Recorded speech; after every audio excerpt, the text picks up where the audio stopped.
The sign we are going to look at in this lesson is one of the most significant signs of Jesus' ministry. Other than the crucifixion, the feeding of the multitudes is the only miracle Jesus performed that is recorded in all four Gospels. So it must have had a significant impact on those who witnessed it. Not only is the day significant because of this sign, but this is only the first of two signs of the 7 signs that John records that Jesus performed on this particular day. So what we see is, it says that after these things, right, after the events of Jesus traveling to Jerusalem for the Passover and the healing of the lame man, after these things, Jesus went over the Sea of Galilee, which is the Sea of Tiberias.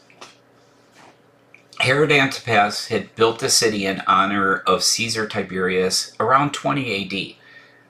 After that, the Sea of Galilee was often referred to as the Sea of Tiberias, where the city of Tiberias was located. Luke 9 says that these events occurred near Bethsaida. And it says that then a great multitude followed him, because they saw the signs which he had performed on those who were diseased. Jesus had started developing a following. And what we see is, though, that they were following him because of the miracles. And we've seen this wording before. Right? In John chapter 1, they believed when they saw the miracles, but it says Jesus knew what was in their hearts. And in John chapter 4, the Galileans received him because of the signs, but then he said that he was without honor among them. And here what we see is a growing following of Jesus, and they're growing in numbers, but the reason is because of the signs. And what it says is that Jesus went up on the mountain, the hilly area, with his disciples to get away from the crowds. Now the Passover, a feast of the Jews, was near.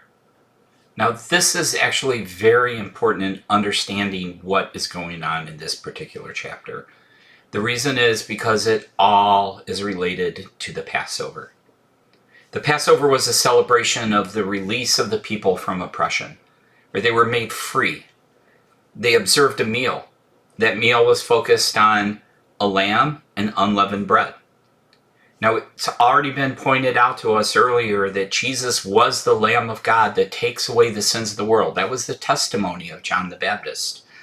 And what we see is that he is feeding them bread. So we have the focus on lamb and bread. Now, after the Passover, Moses led the people through the sea.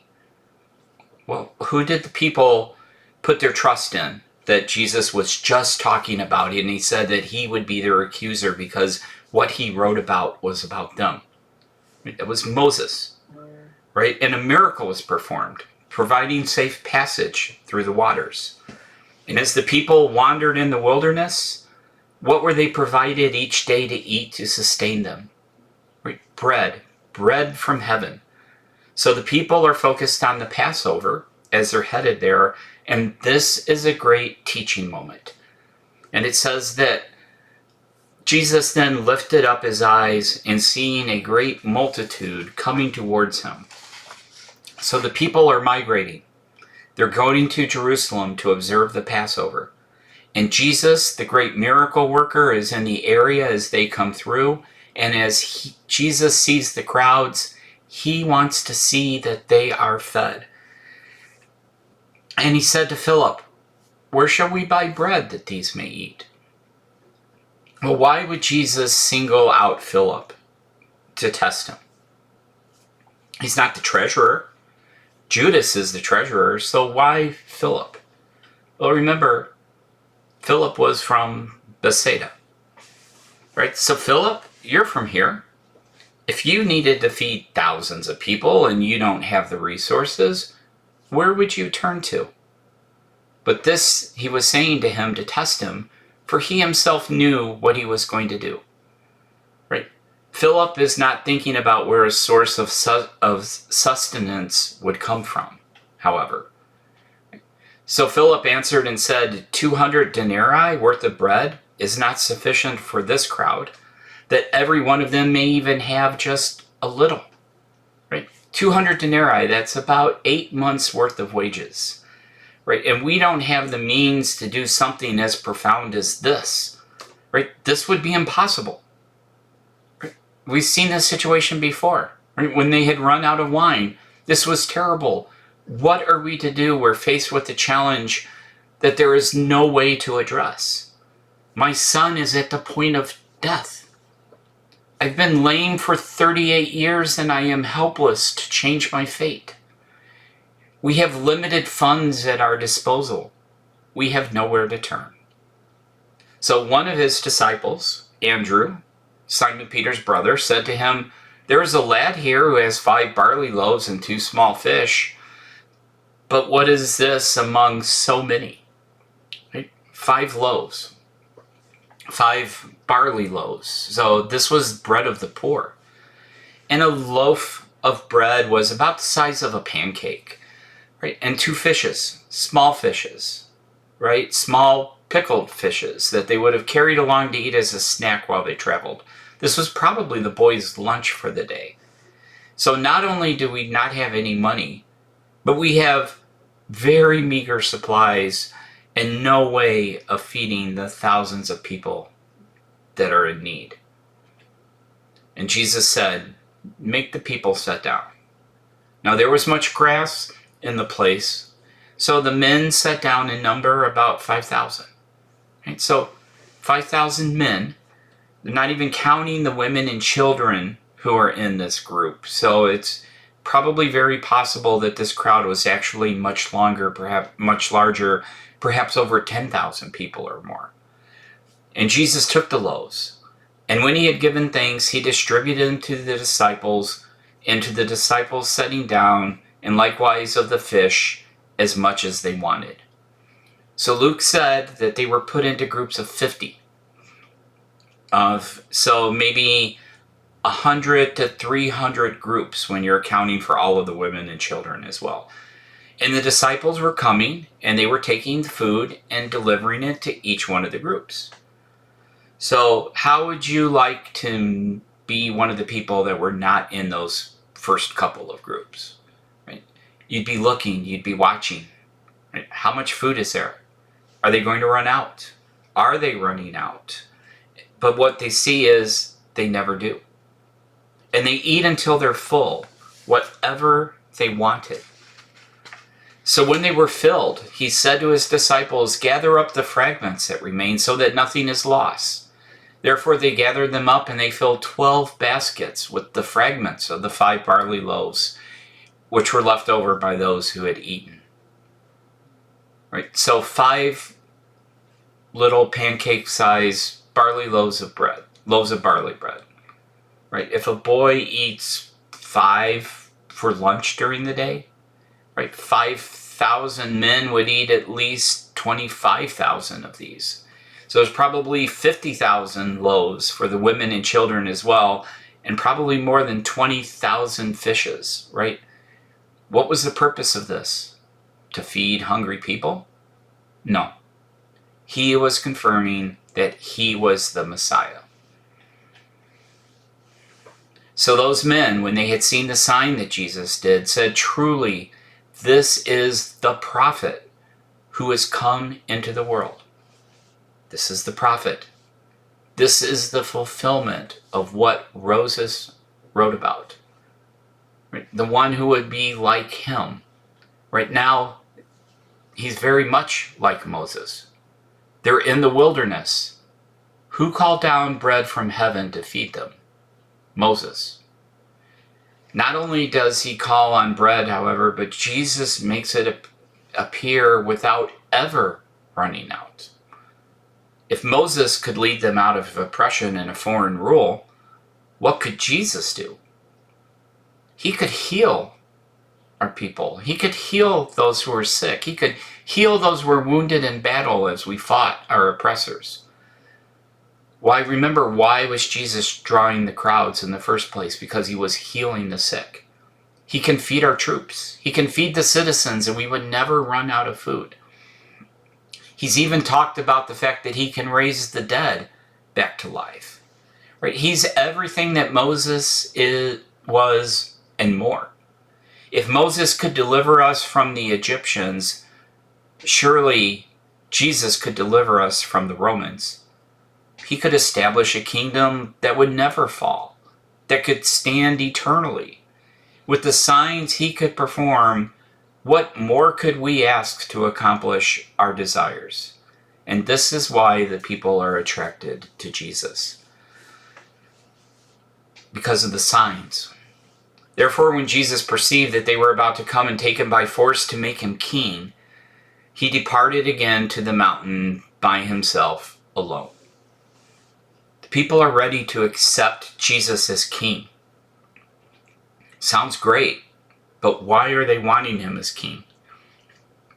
Because of the signs he does. Because he can heal the sick. Because he can feed the hungry. Because he could deliver them from their oppressors. They want him as king under their terms. Do they really want Jesus for being Jesus because of who he was and what he wants from them? Or is it because of what they want to get out of him? And Jesus knows what is in their hearts, and he wants no part of what it is that they are seeking. So he just leaves them, including the disciples, and he goes off to pray. Now when evening came, his disciples went down to the sea, and they got into the boat, and they went over the sea towards Capernaum. And it was already dark, and Jesus had not come to them. He's left. Right? Perhaps this is one of his all-night prayer vigils, and we don't know where he went to, so maybe he went off on foot. So let's head out to where we think that he would be. Maybe he's already there and he will meet us there. So they head out, and as they do, the sea arose because of a great wind that was blowing.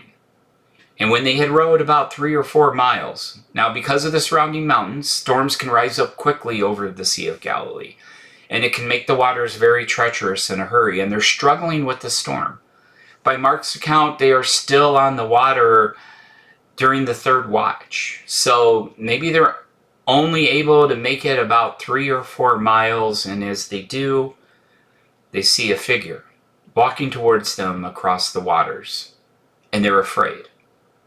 Like they're fighting a storm. They're trying to stay afloat. They're trying to stay alive. And a figure starts coming out of the clouds, walking on the water. Would you be afraid? Right? Maybe we're seeing ghosts. Perhaps the Grim Reaper is coming for us. But he said to them, "Be not afraid." And they were willing to receive him into the boat, and immediately the boat was at land where they were going. The storms calmed. Jesus got in, and suddenly they had landed at the port that they were trying to head to. Right? Clearly a miracle had just taken place. Now remember, a lot of the focus on the narrative had been around the Passover and Moses and the Passover meal. Moses leading them to the Red Sea, and it being a time of great peril for them. So now think about what is going on here and reflect on Psalms 77. Which depicts God parting the Red Sea so that Moses could deliver the people. And it says, "I will remember the works of the Lord. Surely I will remember your wonders of old. And I will also meditate on all of your work and talk of your great deeds. Your way, O God, is the sanctuary. Who is so great as our God? Who's so great a God as our God? You are the God who does wonders. You have declared your strength among the peoples. The waters saw you, O God. The waters saw you, and they were afraid, and the depths also trembled. The clouds poured out water. The skies sent out a sound. Your arrows flashed about. Lightning bolts in the sky, thunder clapping, wind roaring. The voice of your thunder was in the whirlwind. The lightnings lit up the world. The earth trembled and shook. Your way was in the sea, and your paths in the great wonders, and your footsteps were known. You led your people like a flock by the hand of Moses and Aaron. As the people were facing destruction, God traveled across the waters, his footsteps not even touching the ground, and he delivered his people to safety. And here we see Jesus demonstrating to his disciples, not to the masses, but to his disciples, a demonstration of power over the elements of creation. That he is that God that delivered the people from Egyptian rule. It is I. Do not be afraid. Just remember, these are not random acts that Jesus is performing. There is a purpose behind every sign that he does. And it almost seems as if this sign came out of nowhere. Why did he choose this moment to do the sign? Remember though, what were the events earlier in the day? The people were calling out that he was the prophet, the fulfillment of what Moses wrote about, and they were ready to make him king. This is also what the disciples declared from the very beginning and believed about him. Right? Nathanael had stated, "You are the Son of God, you are the King of Israel." And now, when it seems like all of this is coming together, Jesus leaves. He leaves the crowds. He leads his disciples. What is going on? This is why you came. Right? This was a sign, though, however, that was only done for his disciples. And this sign had a message that was exclusive to the disciples to tell them something. I mean, do you ever think that I know Jesus is king, but I'm really struggling to understand how this all fits together? Do you think maybe his disciples were struggling a little bit? If Jesus is king and he just leaves, how does this all fit together? And what were a lot of these disciples? Right? They were fishermen. They made their living on the sea. And that is what we see here. In Psalms 107, right, we can draw a lot of parallels of what these fishermen who were struggling in the water, facing the storms, wondering how this all fits together and everything that has happened. And what it says is that those who go down to the sea in ships, who do their business on the great waters, and they see the works of the Lord and his wonders in the deep, for he commands and raises the stormy winds, which lift up in the waves of the sea. They mount up to the heavens, and they go down to the depths, and their souls melt because of the trouble. They reel to and fro, and they stagger like a drunken man, and they're at their wits' end. And they cry out to the Lord in their trouble, and he brings them out of their distresses. He calms the storms so that the waves are still, and they are glad because they are quiet. And so he guides them to their desired haven. Jesus was reassuring them as they're going through their personal, real life struggles of how does this all fit together? And they're questioning, what does this all mean? He is reassuring them. He is indeed God. It is I. Do not be afraid. You may be struggling, but you've made the right decision to follow me. Everyone around you may have it wrong, but you made the right choice to follow me. And there are times in our lives when we never know when they will strike. When, metaphorically speaking, suddenly the wind gets up and the sea becomes rough. As we struggle to make our way through, sometimes we are aware of a presence with us, which may initially be more disturbing than comforting. But if we listen through the roar of the waves and the wind, you may hear the voice that says, 'It is me. Don't be afraid.' And if we're ready then to take Jesus on board, we may find ourselves sooner than we expected at the harbor where we will be calm and secure once more." This was a sign, not just for you to believe, but for the disciples to grow in their belief, to have their belief made deeper by having a greater understanding of who Jesus was. And what you can see is even when you struggle, even when you don't know how it all makes sense, Jesus tells us, "It is I. Don't be afraid." On the following day, when the people who were standing on the other side of the sea saw that there was no other boat there except the one which the disciples had entered, and that Jesus had not entered the boat with his disciples, but his disciples had gone away alone. So the crowds come. Right? They were looking for Jesus. They were looking for that future king. They were ready to kidnap him, take him by force if he won't agree, bring him to Jerusalem and anoint him as king. But they still can't find him. He's not in the town. He did not get in the boat with his disciples, so where could he be? Additionally, what they've seen is rowboats. So think of kind of like water taxis used to carry people back and forth across the lake. Right? Many people traveled back because they've heard about what had happened the day before, and they're all coming to the place where Jesus had fed the crowds the day before. And when the people saw that Jesus was not there, nor his disciples, they get in their boats and they head to Capernaum seeking Jesus. And when they found him on the other side of the sea, they said, "Rabbi, when did you come here?" Now, have they said anything wrong? No, just Rabbi, teacher, right? Rabbi, one worthy to follow. We are seeking you out. We've looked everywhere seeking Jesus. When did you come here? We want to follow you. Right? Most people would say, "Oh, thank you for your diligence. I'm glad you found me." Right? We're off to a good start. Jesus never had as great a following as he does at this moment. And what does he decide to do? He rebukes them.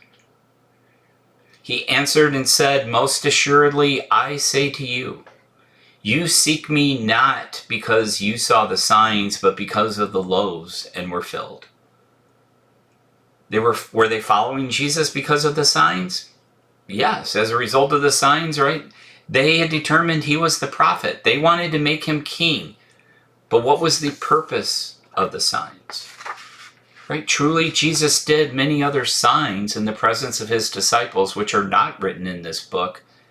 But these are written that you may believe that Jesus is the Christ, the Son of God, and that believing you may have life in his name.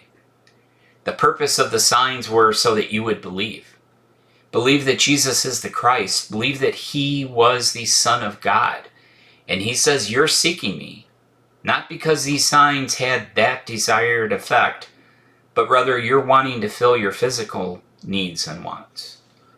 And he tells them, do not labor for the food which perishes, but for the food which endures to everlasting life, which the Son of Man will give you, because God the Father has set his seal on him. The issue is an issue of priorities. They are not focused on putting God first, right? He's not saying don't work for food, but what he's doing is he is comparing the physical with the spiritual and saying that the latter is much more important in what they should be focused on. They're putting a lot of effort seeking Jesus, right? Seeking Jesus for the food that perishes, but they're not spending the time focusing on what they need for everlasting life.